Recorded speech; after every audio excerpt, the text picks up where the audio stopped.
I died once, pushed off a rooftop by my own sister, discarded by the man I thought loved me. But fate gave me a second chance. And this time I wasn't here to cry or forgive. I smiled, played along.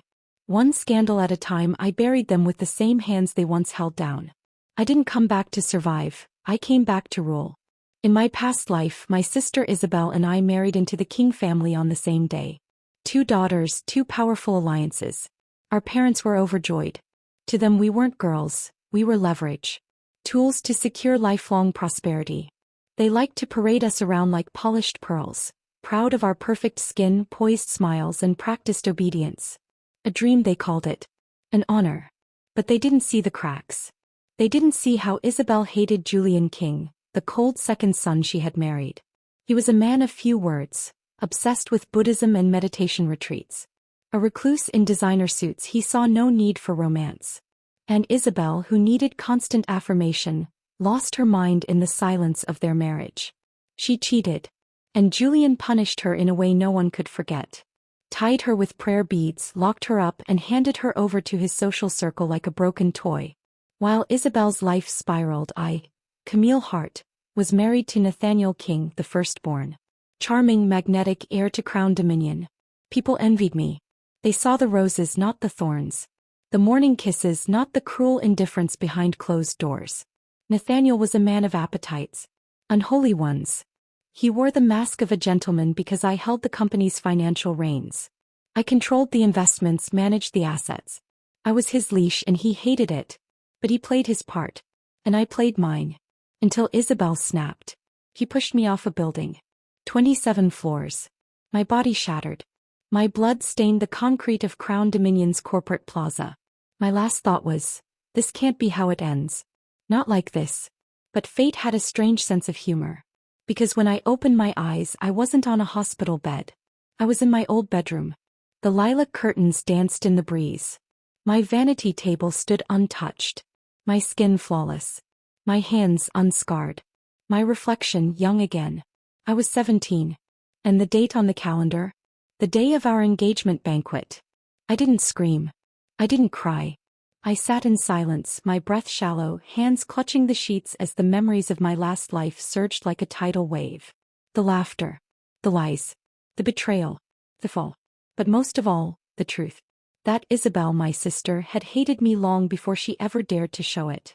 Downstairs, the sound of footsteps and chatter floated up. I stood slowly, crossing to the window. The driveway was packed with catering vans. White roses were being carried inside. Staff buzzed like bees in a hive. A celebration was brewing. Just like before. And Isabel? She was down there. I could feel it.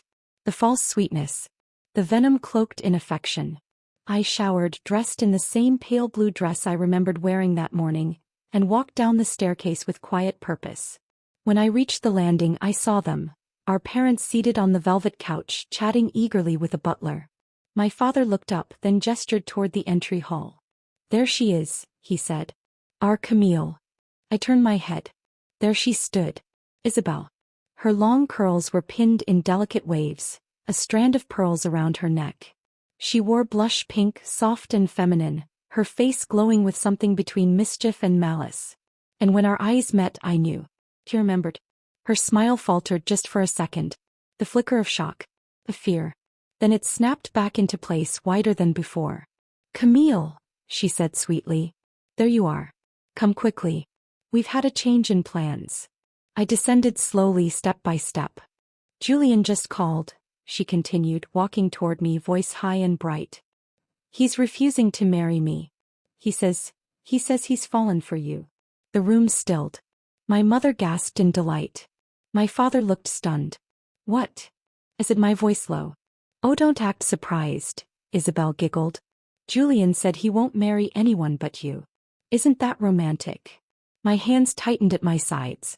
She stepped closer, her eyes glinting. Go on, sister. Don't be shy. Call him husband already. Before I could answer, the front doors opened. And Julian King walked in. He was exactly as I remembered. Tall, impeccably dressed in a charcoal gray suit, his black hair neatly combed, expression unreadable. A faint scent of sandalwood followed him, subtle and calming, like a monastery in the mountains. Isabel turned toward him with theatrical glee. Julian, she said, her voice syrupy. Look who's here. Your lovely bride. And then she shoved me straight into his chest. Gasps erupted around the room. My heel caught the edge of the carpet and I nearly fell. But Julian's hands caught me, firm and steady. Not intimate, just courteous. He held me a second longer than necessary, then gently stepped back.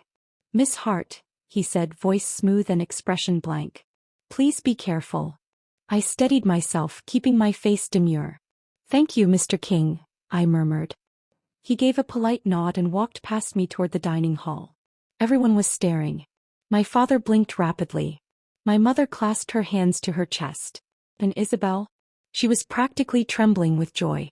She leaned in and whispered, You're welcome, dear sister. I just gifted you the coldest man alive. I smiled. But inside I whispered back, and I'll make him fall for me this time, just to watch you burn.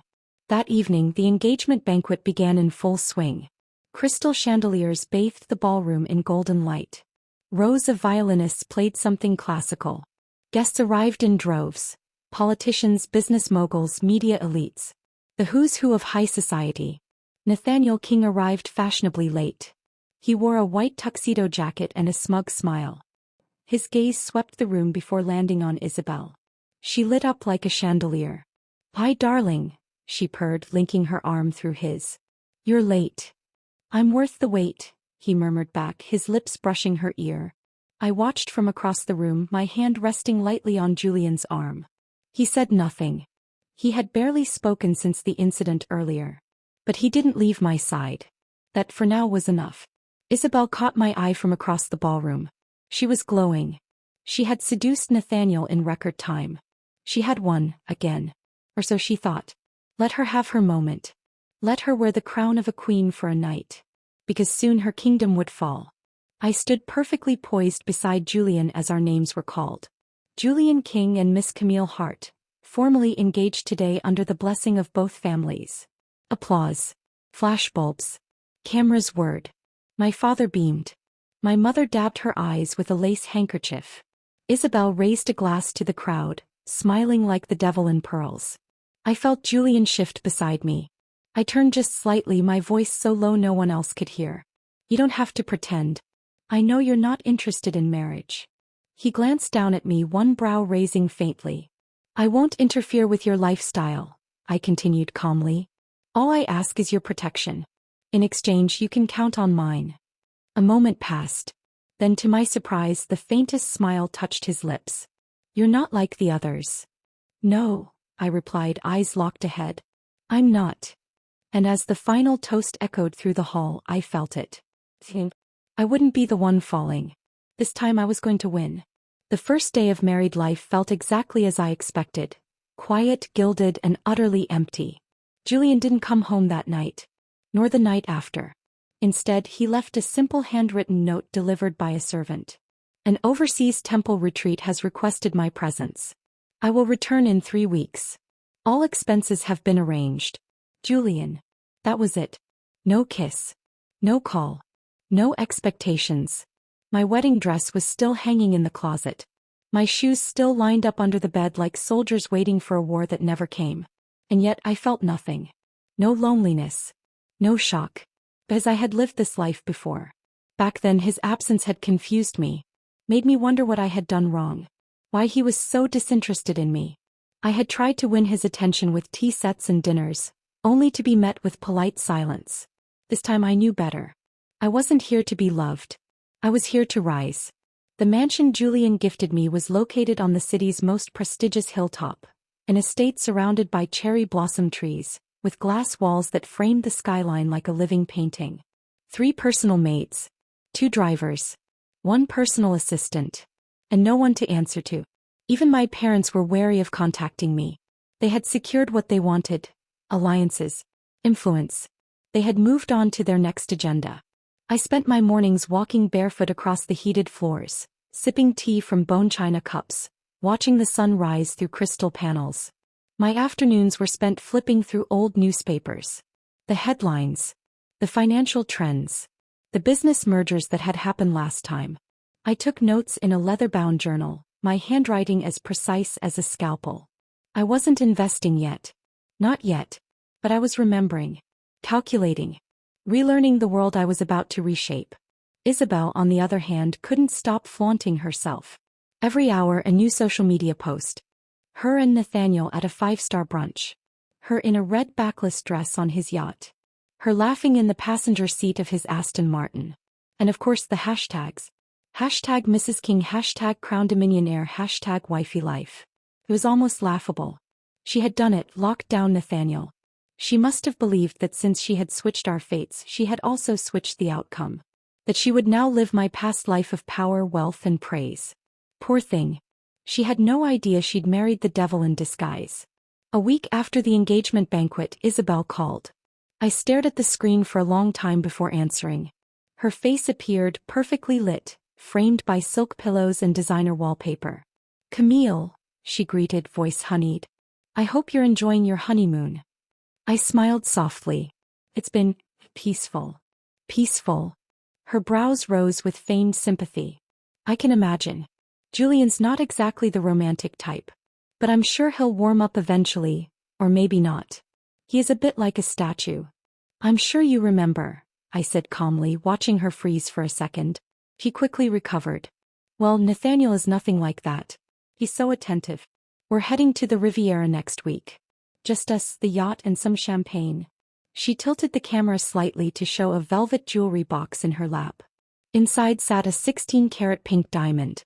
A rare piece from Crown Dominion's private vault. Isn't it stunning? She said, beaming. It's worth more than most people's homes. But you wouldn't care about that, right? I mean, you've always been humble. A classic Isabel move. I'm happy for you, I said. And I meant it. Because the higher she climbed, the farther she'd fall. Julian returned 10 days earlier than planned. I was in the garden, pruning a few bonsai trees. An old habit I picked up in my last life to relieve tension. The gate opened and he stepped in holding a travel bag and a clay-wrapped bundle. He looked tired. Not in the way most men do after flights, but in the quiet way that comes from carrying too much silence. Mr. King, I greeted, standing. He raised an eyebrow. Julian is fine. I nodded. You're back early. The temple's head monk suffered a stroke. I was no longer needed. He handed me the bundle. I unwrapped it carefully. It was a handcrafted teapot, rough, earthy, and elegant in its simplicity. I thought you might like it, he said. You drink a lot of tea. Something about the way he said it made me pause. He had noticed. I smiled faintly. Thank you. It's beautiful. He nodded once, then turned and walked into the house. Still silent. Still distant. But I wasn't bothered. Because something had changed. For the first time in either life, Julian King had observed me. That was enough.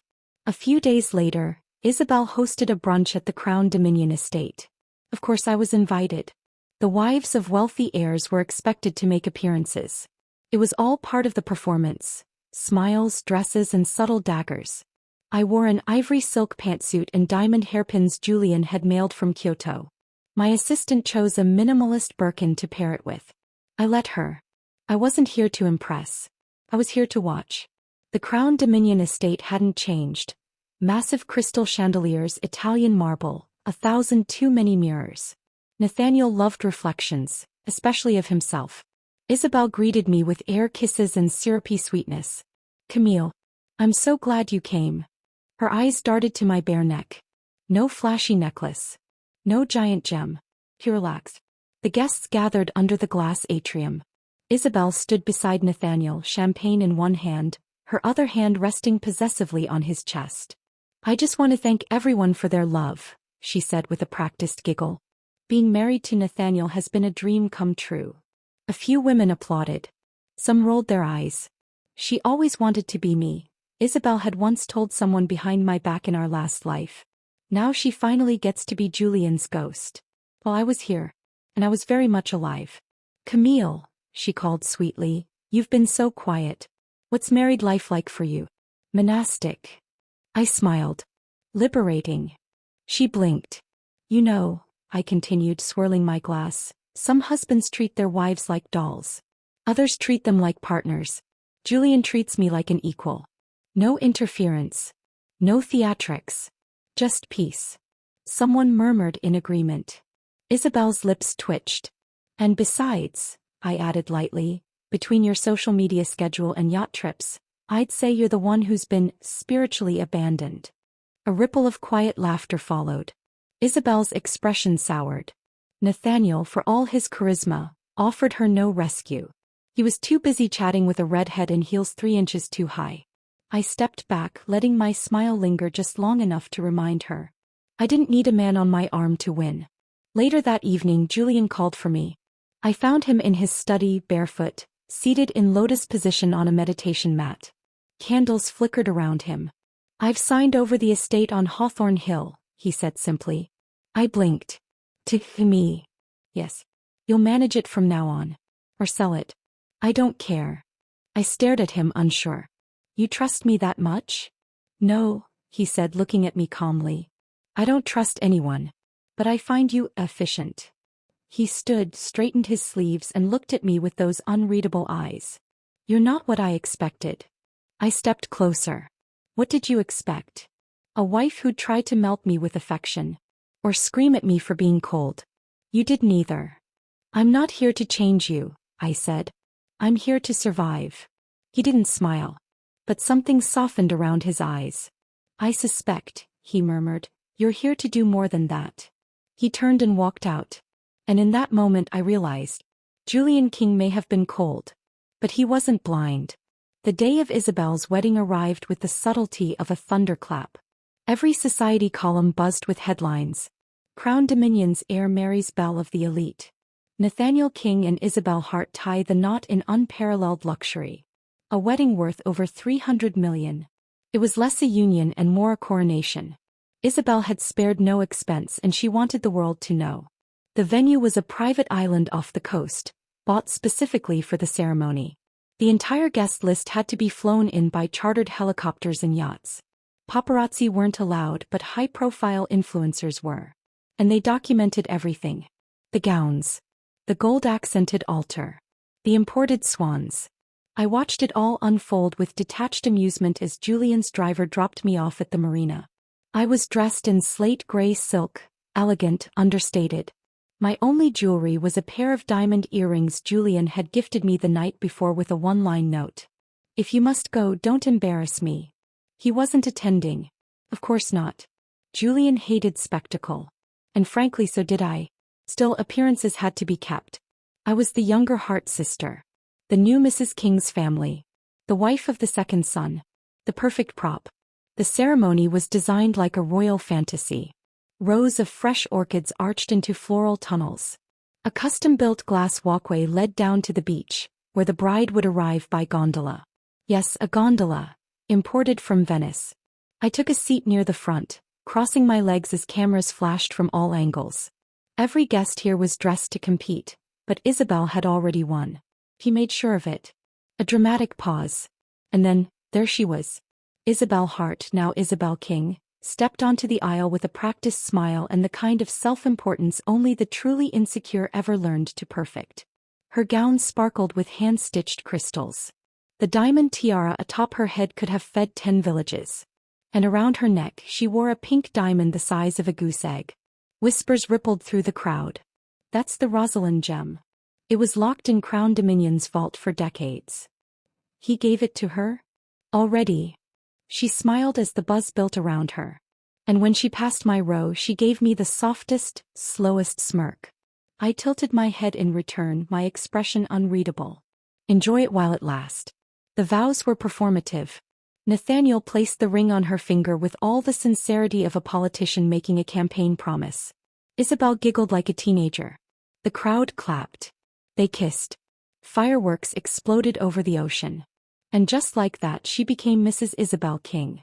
The reception began immediately after. Champagne fountains.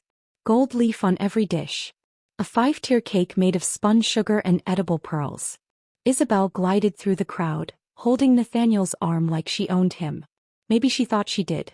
I watched her pose for pictures with him, lean in too close when women got near, and shoot me little glances like she was daring me to react. I didn't. Instead, I sipped my wine, laughed with investors I already knew from my last life, and played the quiet, beautiful mystery in the corner. The one nobody could quite figure out. Eventually she cornered me. I knew it was coming. "Camille," she said, plopping into the seat beside me, her dress ballooning around her like she was holding court. "Did you like the ceremony?" "It was impressive," I said honestly. She beamed. "Nathaniel wanted everything to be perfect for me. The flowers, the yacht, the ring." She held out her hand dramatically, letting the pink diamond catch the light. 65 million. Custom cut. "It's beautiful," I said. "A bit heavy maybe. But I suppose if it ever gets too much, you can use it as a paperweight." Her smile froze. I took another sip of wine. She composed herself. "Julian didn't come? He's not fond of public events. Or marriage, I hear." "True," I said with a soft smile. "But he's fond of peace. And silence. Which I'm quite good at." She leaned in. "You really don't care that I'm Mrs. King now, do you?" "Not at all," I said lightly. "You're perfectly suited. Flashy. Loud. Addicted to attention." She narrowed her eyes. "Be careful, Camille. He's mine now." I looked her straight in the eye. "Then you should really start getting tested." She blinked. "Excuse me." I leaned closer, my tone lower, just enough for only her to hear. "You do know Nathaniel had a thing for men. In dresses. Right? Or were you too busy collecting jewelry to notice?" Her cheeks went white. I continued, "But I'm sure it's all in the past." "Right." He stared at me, stunned. I rose gracefully, setting my empty glass down. "Congratulations again, sister. You've truly outdone yourself. I hope the honeymoon's as memorable as the wedding." And I walked away, heels clicking softly on the marble floor, leaving her sitting there, clutching her wineglass like a lifeline. That night the wedding photos went viral. Isabel and Nathaniel dancing under a sky of fireworks. Isabel holding her dress like a fairy tale bride. Isabel kissing him on the cheek while he stared somewhere else entirely. The comments were glowing. "Queen energy. That ring though crown fire. Perfect couple, perfect wedding." And yet there I was too. One photo of me standing alone under a string of fairy lights, looking back over my shoulder in a storm gray dress. Caption read, "Who is the mystery woman beside Julian King?" Funny. I wasn't beside anyone. But somehow I was already being noticed. The next morning I received a video call.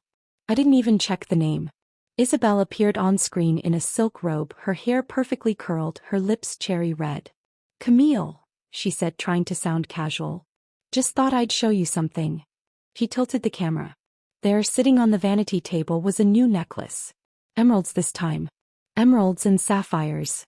Gorgeous, right? Nathaniel gave it to me this morning. Said I deserved to be spoiled. "I'm sure you do," I replied. She smiled. "He was so gentle last night. Kind of a real man. And sober." Her smile twitched. "Excuse me. Just wondering. Nathaniel used to need a drink or two to perform. Or someone in the room who wasn't his wife." "You're disgusting. I'm not the one married to him." She glared. "You think this makes you better than me? You're married to Julian, Mr. Ghost of the family. He won't even touch you." I smiled sweetly. "Touching me isn't a requirement. Staying out of my way is." Her face hardened.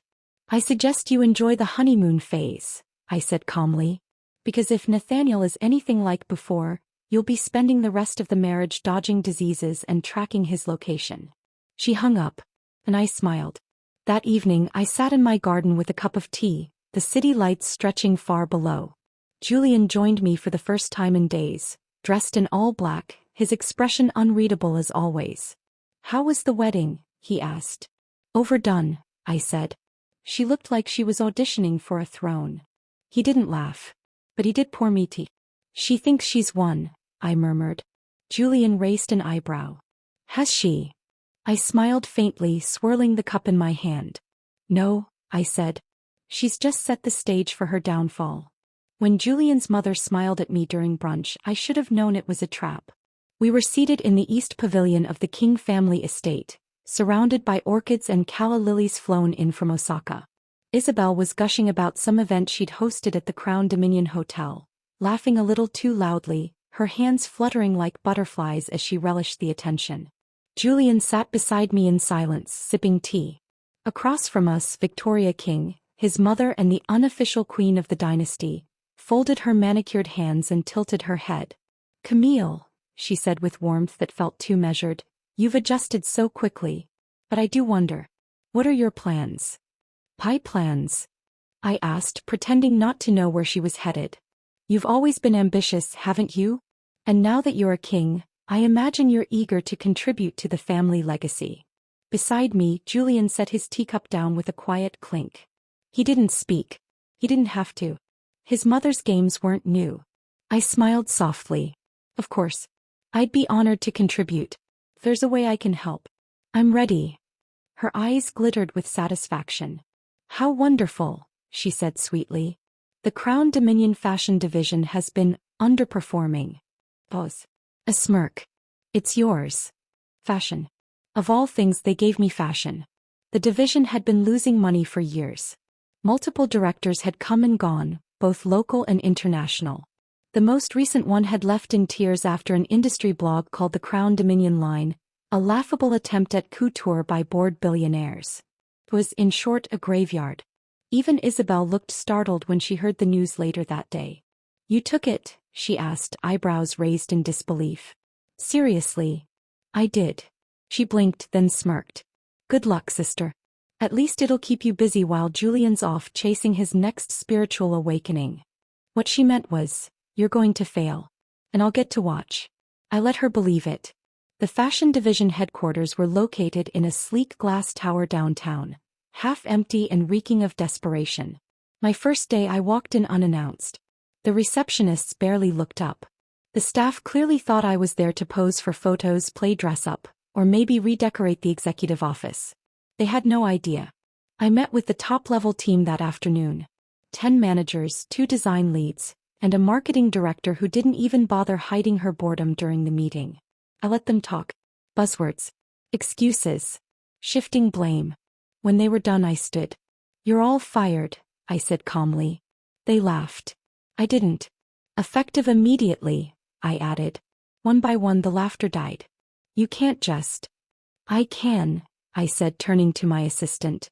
"HR has already prepared the separation letters. Their badges are deactivated as of now." That night, news spread through the tower like wildfire. The new Mrs. King wasn't playing games. Over the next week, I brought in new blood. I visited the top art and design universities across the country, privately, quietly.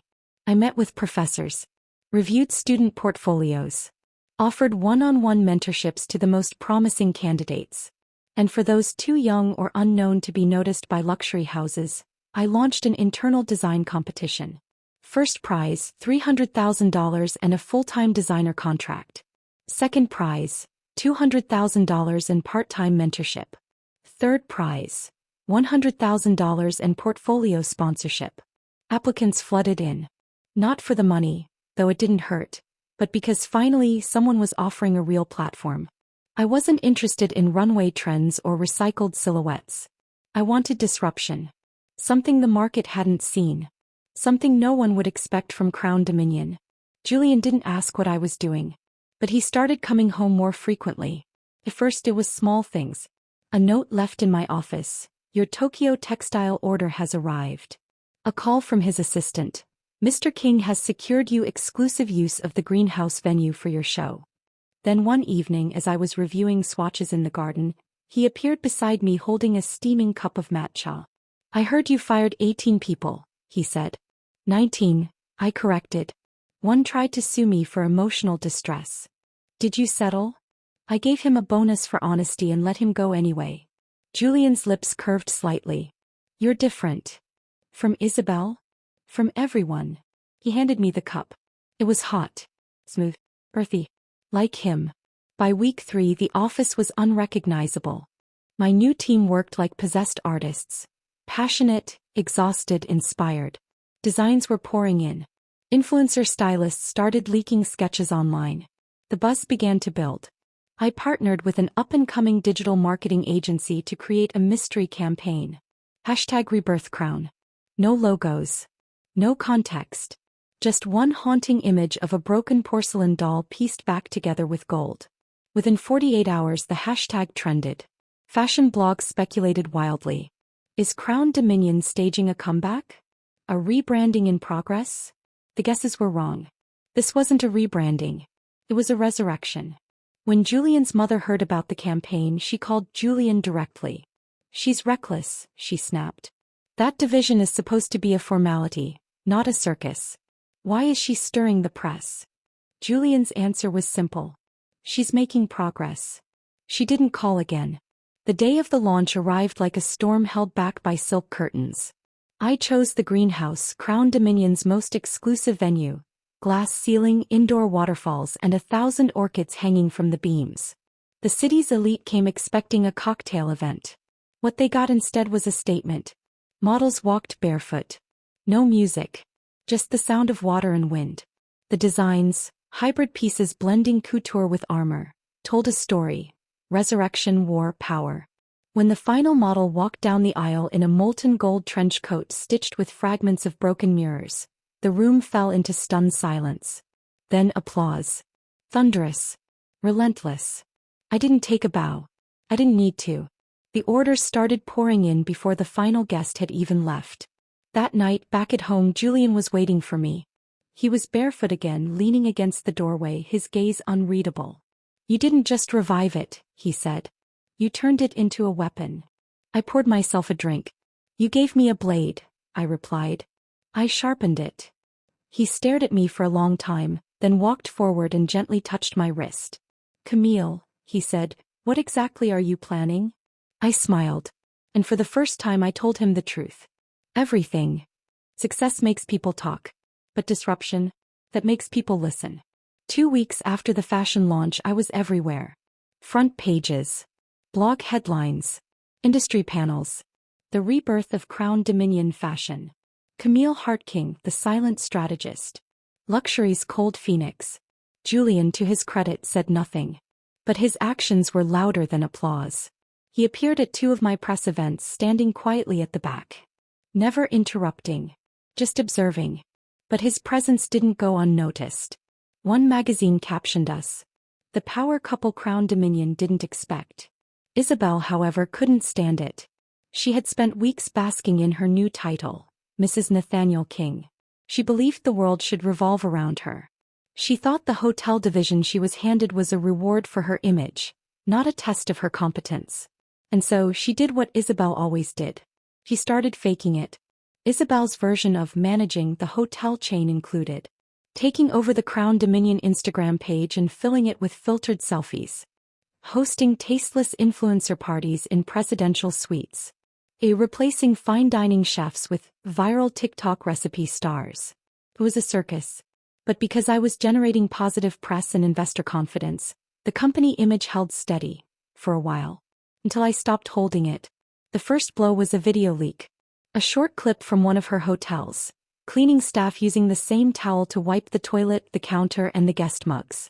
No commentary. No edits. Just raw footage. I didn't need to do much. I let it go to one media account anonymously. Within hours it went viral. The hashtags exploded.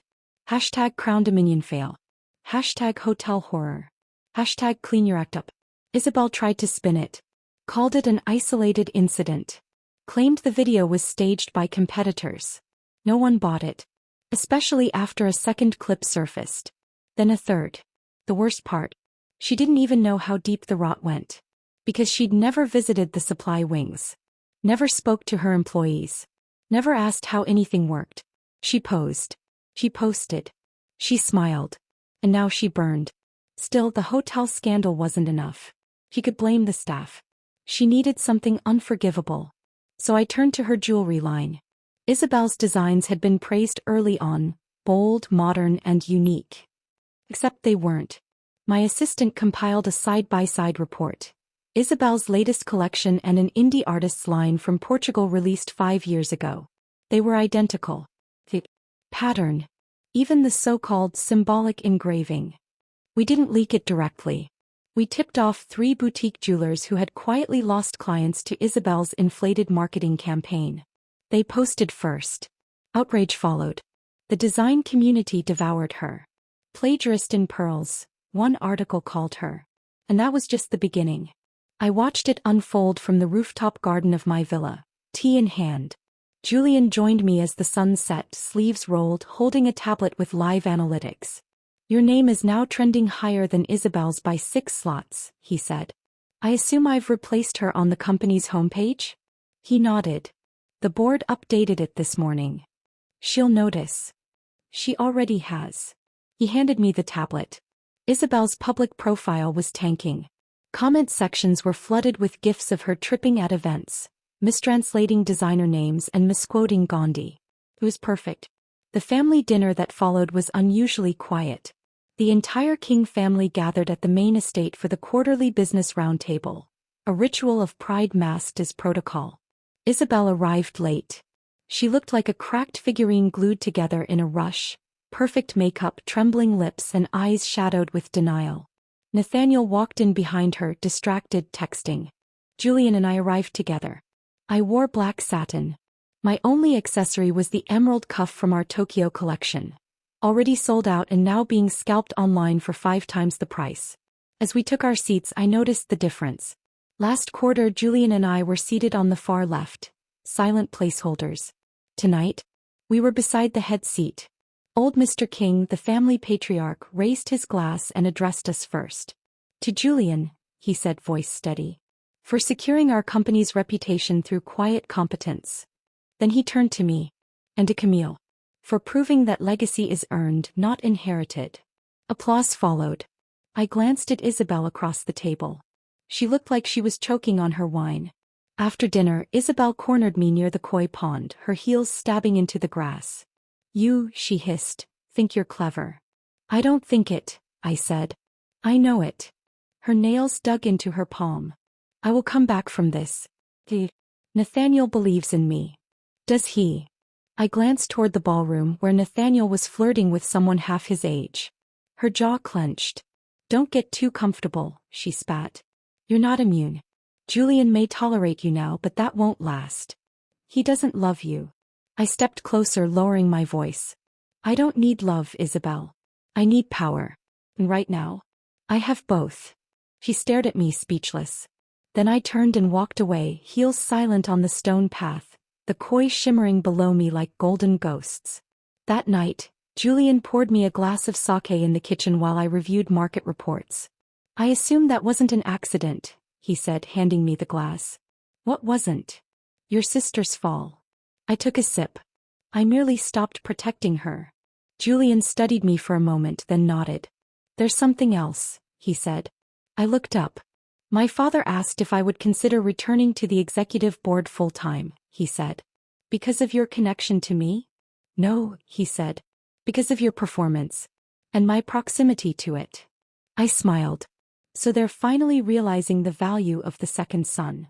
His gaze was steady. They're realizing the value of the woman beside him.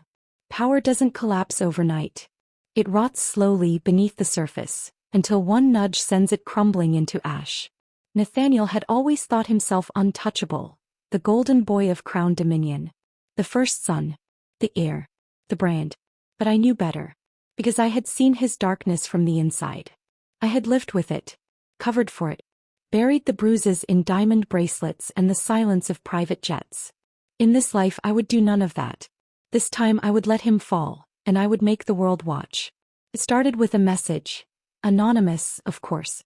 A single file sent to a mid-tier gossip site. Just enough credibility to avoid suspicion and just obscure enough to avoid detection. The video showed Nathaniel entering a private hotel suite with 3 other men and a transgender escort. All laughing, intoxicated and visibly high. I had the full footage. I only released 14 seconds. That was all it took. By midnight it was everywhere.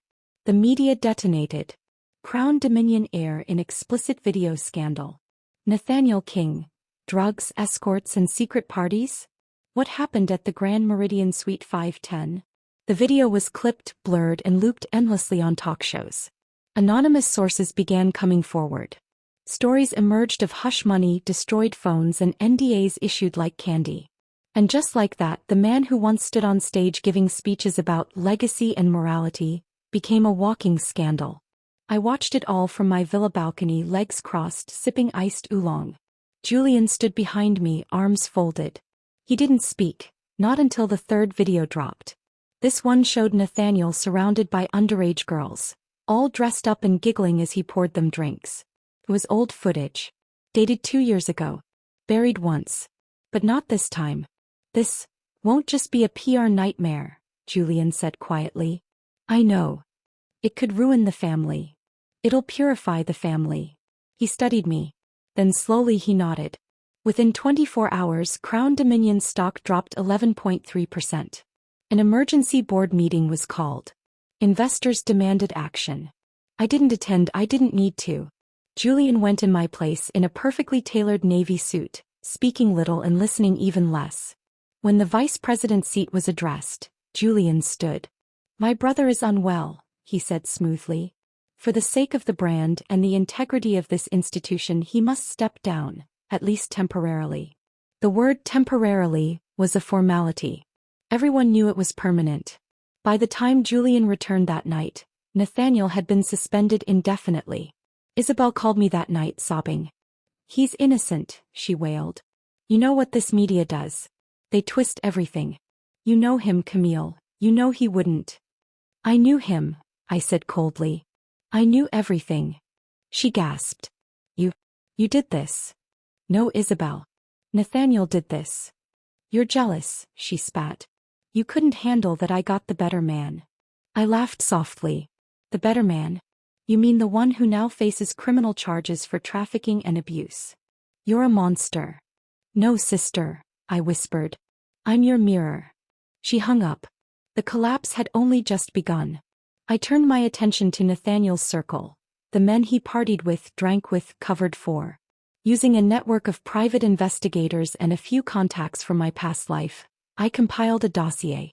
Drugs, underage escorts, tax evasion, money laundering. It was all there. I sent it to an international journalist known for exposing elite corruption. She ran the story in under 12 hours. The police launched an internal inquiry. 3 of Nathaniel's closest friends were arrested within a week. And though Nathaniel's own drug tests came back negative, the public had already made up its mind. He was guilty. He was done. Julian watched it unfold with chilling stillness. He was no longer just the second son. He was the clean one. The capable one. The one who stood beside the woman rebuilding everything the Kings had nearly destroyed. At the next board meeting, his father, once dismissive, once silent, looked him in the eye and said, "You'll take over interim operations." Julian didn't blink. "I'll do what's necessary."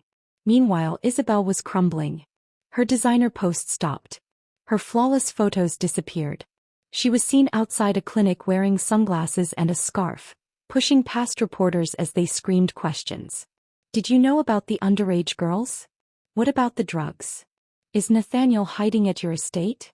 One headline read, "From Queen to Collateral, Isabel King's rapid fall from grace." Almost felt bad. Almost. That week I was invited to a televised investor summit. I wore a structured black dress and spoke clearly about sustainability and innovation in fashion. One anchor asked, "Mrs. Hartking, how do you stay focused amidst the recent controversies?" I smiled. When you build on your own 2 feet, it's easy to stay grounded. Later that evening, that quote would go viral. I returned home to find Julian in the living room reading. He looked up as I entered. "You were perfect," he said simply. I raised an eyebrow. "You watched." He set the book down. "You're the future of this family, Camille. I'd be an idiot not to." It wasn't flattery. It was recognition. Nathaniel tried to fight back, of course. He released a half-baked statement blaming fabricated footage and political enemies. He tried to rally allies, but most had already vanished. At the next shareholders' gathering, his name was quietly removed from the vice president plaque. In its place, Julian King. And directly under him, Camille Hartking, Executive Director of Brand Strategy. I signed the paperwork with steady hands. When I exited the boardroom, reporters surged forward. "Mrs. Hartking, how does it feel to rise so quickly?" I smiled, brushing past them with grace. "Natural." Later that night, Julian and I stood on the rooftop balcony of the Crown Dominion Tower, the city glittering below. "Do you feel satisfied?" he asked. "No," I said honestly. Why? Because I'm not finished yet. He looked at me, a faint flicker of pride in his eyes. Then let's finish it. The message came on a Thursday evening. Short, plain, deceptively innocent. Let's meet. No cameras. No claws. Just sisters. Rooftop. Midnight. I stared at the screen, the edges of my mind curling with déjà vu. Rooftop. Midnight. That was where it had ended for me in the last life. Isabel's last smile before she pushed me off the ledge still haunted me sometimes, ghosting through my dreams like a cruel echo. She hadn't even screamed. Just watched me fall. And now she wanted to meet there again? This wasn't nostalgia. It was a trap. Perfect. I wore black. No jewelry. No heels. No expression. Julian watched from the foyer, eyes calm but unblinking. I can come with you, he said. I buttoned my coat. You won't need to. His gaze lingered. She's desperate. I know. And dangerous. I'm counting on it. The rooftop of the old Crown Dominion Tower hadn't changed. Same steel rails. Same blinking red lights above the skyline. Same humming silence that made the city feel too far, too cold. Isabel stood near the edge in a long crimson dress. Her hair whipped in the wind. The fabric clung to her body, revealing bruises, ugly purple-black blooms that even designer silk couldn't hide. She turned as I stepped forward. Camille, she said, voice thin. You came. I figured you'd want to finish what you started, I replied. She smiled, unhinged, glassy. You're clever. Always were. I used to hate that. I said nothing. She stepped closer. You destroyed everything, she whispered. You stole my spotlight. My place. My husband. I let out a short breath. Your husband destroyed himself. No, she snapped. You turned him into a monster. You made the world hate me. I gave up everything for this family. Everything. Her hands were trembling. I wanted you humiliated, she said. But you kept rising. Like a disease that won't die. I tilted my head. And here I thought you invited me for a sisterly chat. She laughed. A choked, broken sound. Do you believe in past lives, Camille? I do now. She took a slow step forward, her voice sharp and brittle. Then you should know, in every one of them you die first. From beneath her dress, her hand emerged, clutching a knife. I didn't flinch. I let Ethan ruin you last time, she said, voice rising. But this time I'll do it myself. She lunged. But she never made it far. The rooftop door burst open. Shouts. Gunmetal flashes. Boots on steel. Drop the weapon. Isabel froze, eyes wide, the blade inches from my chest. 10 officers swarmed in, weapons drawn, floodlights painting her in white. She stared at me. You knew.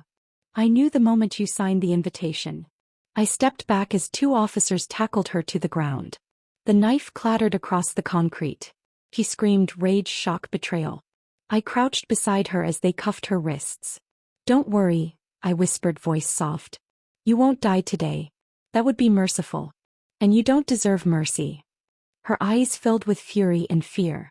I'll come back, she hissed. You hear me? I'll come back stronger. Just like you. I smiled. No, Isabel. You're not me. You never were. The news broke the next morning. Isabel King arrested for attempted murder. Tragic end to the Hart sisters saga. From heiress to inmate, how it all fell apart. The footage was impossible to spin. She was recorded holding the knife, lunging. The tabloids feasted. Crown Dominion released a statement of disavowal. Julian personally signed it. The family's legal team worked quickly, but it didn't matter. The trial lasted 3 weeks. She was sentenced to 15 years. Attempted murder. Intent to harm. Assault with a deadly weapon. I didn't attend the sentencing. But I sent a letter to the judge, detailing how she had once pushed me off the roof of the same building, in another life no one would believe. I didn't need them to believe it. I remembered. That was enough. Isabel's prison intake photo made the rounds online. Hollow-eyed. Hair chopped. No makeup.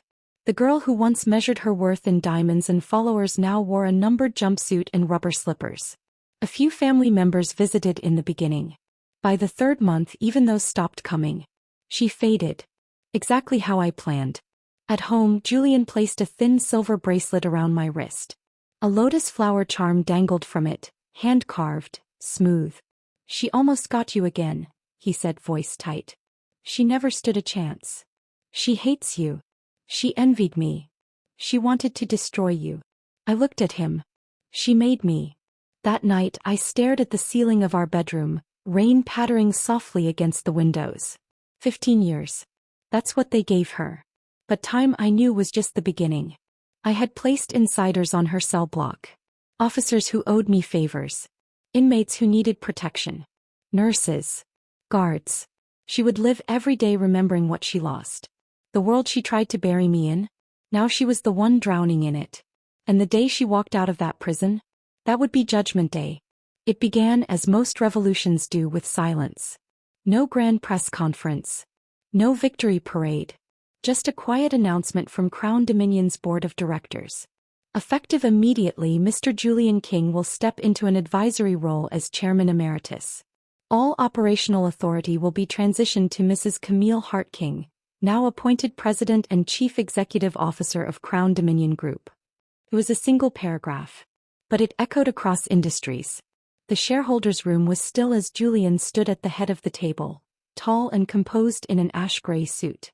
A slight breeze stirred from the windows behind him, but nothing else moved. "I've served as your interim leader with quiet diligence," he said. "But our company needs more than steadiness. It needs vision, precision, and fire." He turned to me, then stepped aside. "There is only one person qualified to carry that flame." The room rose as one. A slow, respectful bow. And when Julian pulled back my chair and gestured for me to sit, I did. Not as a guest. Not as a placeholder. But as the woman who had claimed the throne. Under my leadership, Crown Dominion didn't just recover. It dominated. The fashion division became a benchmark across global luxury houses, placing in the top 10 worldwide in under 2 years. The hotel branch was rebuilt from the ground up, rebranded under a clean, modern name. I fired Isabel's entire managerial team and brought in experts who had once refused to even take our calls. Our stock tripled in value. Our presence stretched from Manhattan to Milan to Seoul. We weren't just a conglomerate anymore. We were an empire. And I was its empress. Julian never interfered. He remained my closest ally, my quiet shadow. He reviewed mergers beside me in silence, poured tea when I forgot to eat, and shielded me from opportunistic vultures at public events. People whispered that he was soft now, domesticated. They were wrong. He simply understood power didn't need to roar. Sometimes, it only needed to stand still while the storm passed. And while I ran the empire, he carved wood in the garden, still sculpting tiny lotus flowers as if we weren't sitting atop billions. He didn't need the spotlight. He had me. Ethan died quietly. The official report called it cardiac failure due to pre-existing conditions. Unofficially, there were whispers. An altercation. An infection. A debt unpaid. But no one truly mourned him. His body was cremated 2 days after the announcement. The urn was collected by no one. Julian and I didn't speak of it. We didn't have to. His death wasn't revenge. It was rot that had finally caught up. Isabel was released after serving only 9 years. Good behavior. She left the correctional facility in the early hours, escorted by a single officer. Cameras tried to catch her. They never did. She vanished. Some said she fled the country.